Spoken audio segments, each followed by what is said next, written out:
only one song in the hearts and minds of Liverpool supporters this afternoon. After 88 years, the famous Kop at Anfield was playing host in the way that it has for generations for the last time. For some of the most fanatical and loyal supporters in the game, there's been no stage quite like it in the world of football. But this summer, the bulldozers go in and the Kop will be replaced by a new all-seater stand.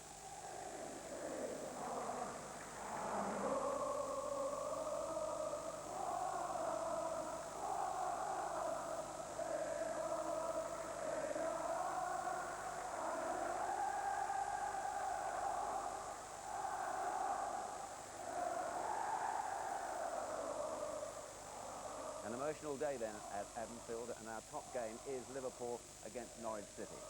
We also feature the fight for survival as we bring you Sheffield United against Newcastle and Everton away to Leeds. We have all the other goals. Our goal of the month competition. We'll announce the Football Writers Player of the Year, and Trevor comments on today's action.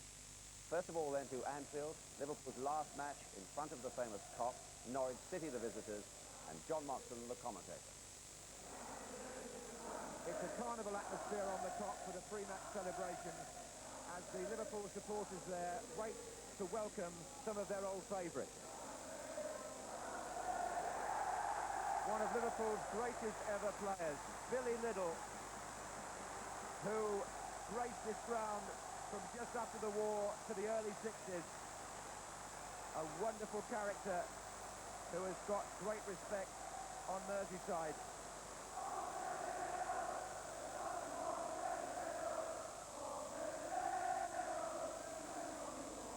So the Iron Man comes to Anfield. He stayed until 78, 633 appearances. Tommy Smith! A great reception for Tommy Smith.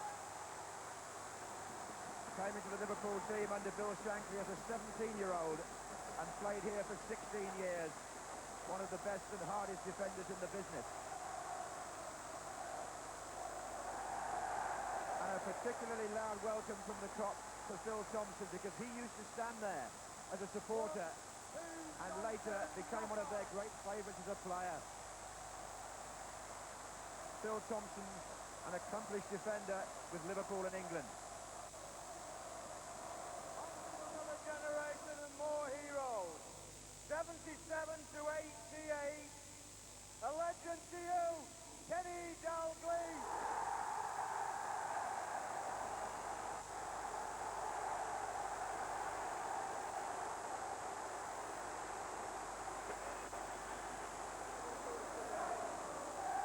But now three people representing those 25 years of unparalleled success in the history of professional football.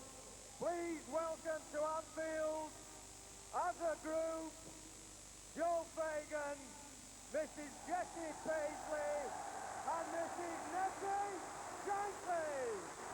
Now here's a trio who really embody the success that Liverpool Football Club had all those years. Joe Fagan coming out, an ex-manager of course, with the widow of the late Bill Shankly, that's Mrs. Nettie Shankly, and Mrs. Jessie Paisley, wife of Bob Paisley, who's still in the ground these days and who won so many trophies himself. And with Mrs. Shankly walking onto the pitch, the Kop pays tribute to the late Bill Shankly, who many people think started it all here.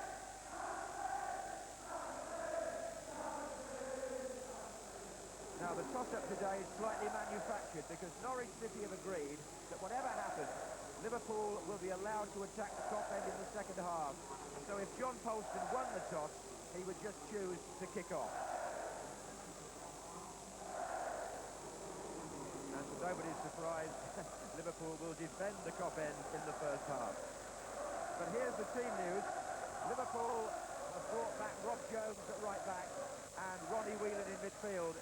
And the captain Ian Rush up front there, who scored in his last game here in front of the Kop before he went to Juventus, is saying today that he'd very much like to score again and complete a unique double.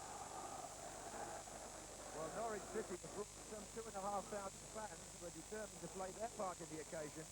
Norwich have gone back to their sweeper system with Culverhouse at the back. Woodthorpe returns in defence. And up front, also back in the starting lineup, Efan Ekoku, who is an ex-Kopite. He was brought up in Liverpool and watched the home team from that vantage point when he was a boy. It was built in 1906, covered in 1928, and in 1994 now they stand for the last time to watch a home game here at Anfield. And the referee on this particularly memorable occasion is Brian Hill. And to a cock chant of "Come on, you mighty Reds," the game commences with Norwich attacking the Kop end in the first half in yellow and green.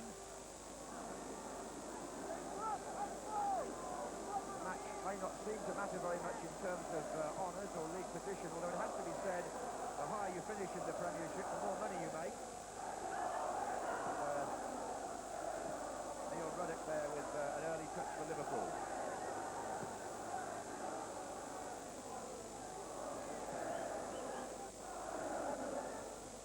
Lovely afternoon for this special match. Bright sunshine, the pitch in excellent condition. And an offside flag up already against Norwich. That's Robert Ullaford, who's playing on the left-hand side. The Liverpool bench with Sammy Lee on the far side, Ronnie Moran, Roy Evans, the manager who used to stand on the Kop himself.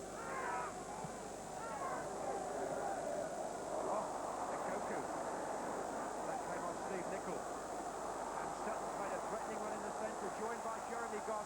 Oh, it's an own goal, is it? Steve Nicol against his own bar. And it was within inches of an own goal. Nobody would have wanted that in front of the Kop. Well, Steve Nicol made the initial error there in the build-up. And then when Efan Ekoku steamed on past Ruddock, it's Nicol who heads it past James, underside of the bar and down on the line. Well, certainly not over the line. Steve Nicol's inadvertent header past David James here, hits the underside of the bar and actually seems to, well, the whole of the ball did not cross the line. No goal. Koku.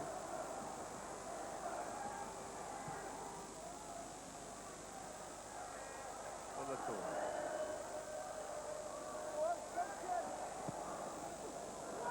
Oh, Ekoku, and a chance for Sutton. What a great save by David James. Well.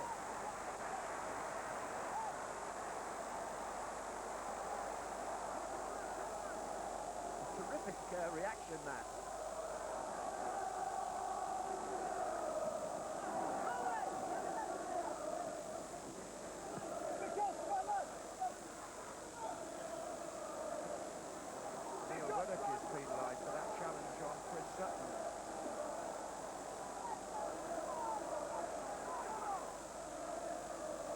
Cook to take the kick.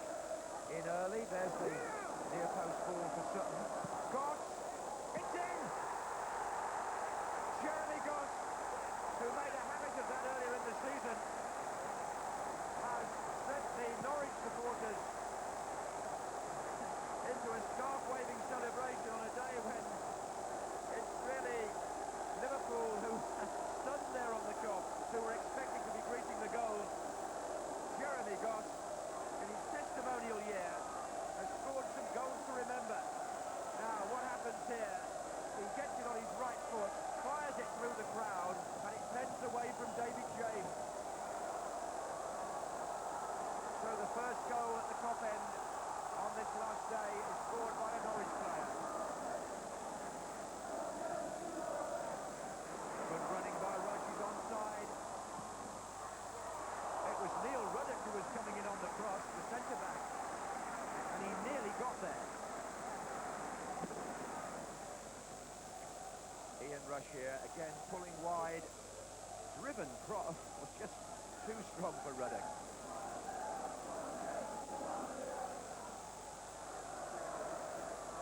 Redknapp. Jones square to Clough. Rush moves away nicely. This is Fowler. Oh, it was Ronnie Whelan around the 6-yard line when he hit it from Robbie Fowler's pullback.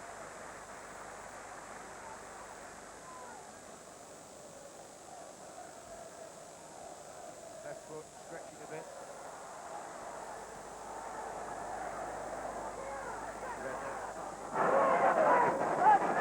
And Norwich are ball hunting again. This is Gost, and there's a Coker, but he's away. Sutton is square if he needs him. And Ruddock made Coker pay the price for perhaps one touch too many. He was clear for a moment here, but Neil Ruddock came over. There's one touch there that gave Ruddock the chance to get a foot in.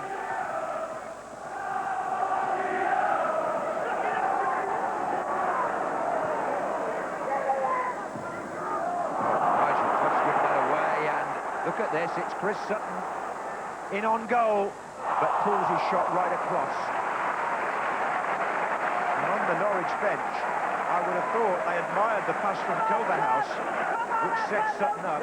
And for a man who's scored 25 league goals this season, which is a record for a Norwich player in the top division, he should perhaps have done better than that. Nickel. Rob Jones makes the run beyond Chris Sutton. There's the ball in. Oh, great defending. You've got to say that's great defending. I think it was Woodthorpe who got in there to save Gunn. It's going to be a corner, and the Kop are wondering if this could be the moment. It's been a long time coming if it is.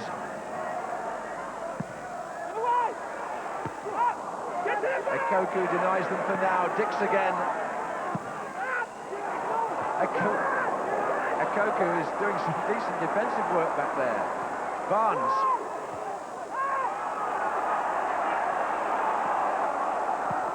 Ruddock, oh, deflection on Ruddock's shot, and Woodthorpe clears. Now, the noise suggests that maybe Liverpool are putting something together at long last. Goss. Sutton. Well, he's really enhanced his reputation today. Look at this. Look at this. Chris Sutton has gone clean through. Unselfishly found it, Koku. And James makes a desperate save. The Koku took a long time about the shot, it might be said. But Sutton's run was prolific. The last favour Norwich did today was to allow Liverpool to attack the Kop in the second half. It's the only favour they've done them.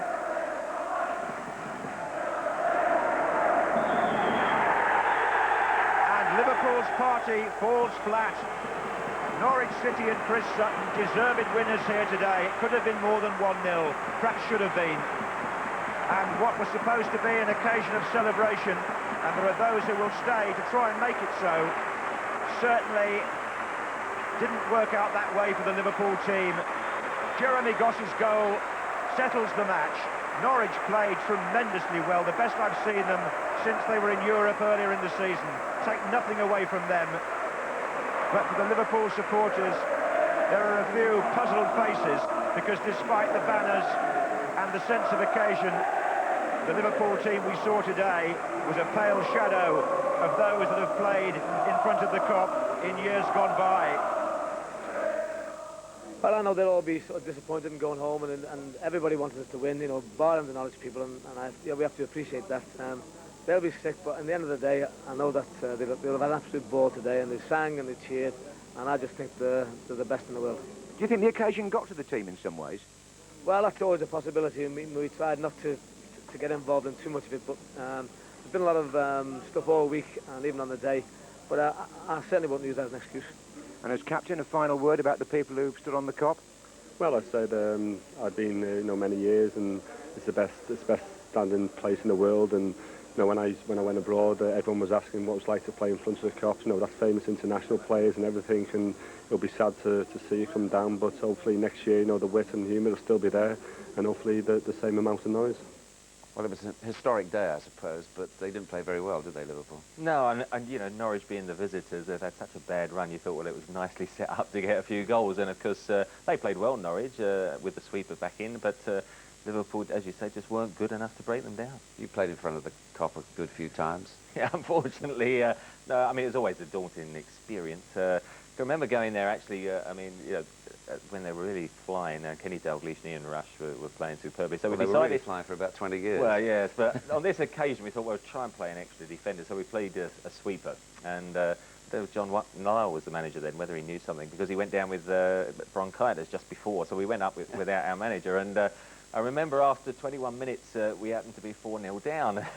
And the skipper, Billy Bonds, came up to me and said, I think we better go to plan B here. And so we went back to the flat back four and managed to hold them to only 2 more of the remaining 60-odd minutes. So 6-0 we'd have settled for after 21 minutes, I can assure you. But, I mean, it was always tough. And once they get the momentum going, they were terrific. They've always appreciated good players, though, on the opposition, haven't they? Yes, they have. I mean, probably appreciated us because they tended to take the points off us. But, no, if we played well, and I think they liked that style of football teams like West Ham played, they have always been very appreciative, and that's why they've idolised some of the greats that we see walk on the pitch before the game today.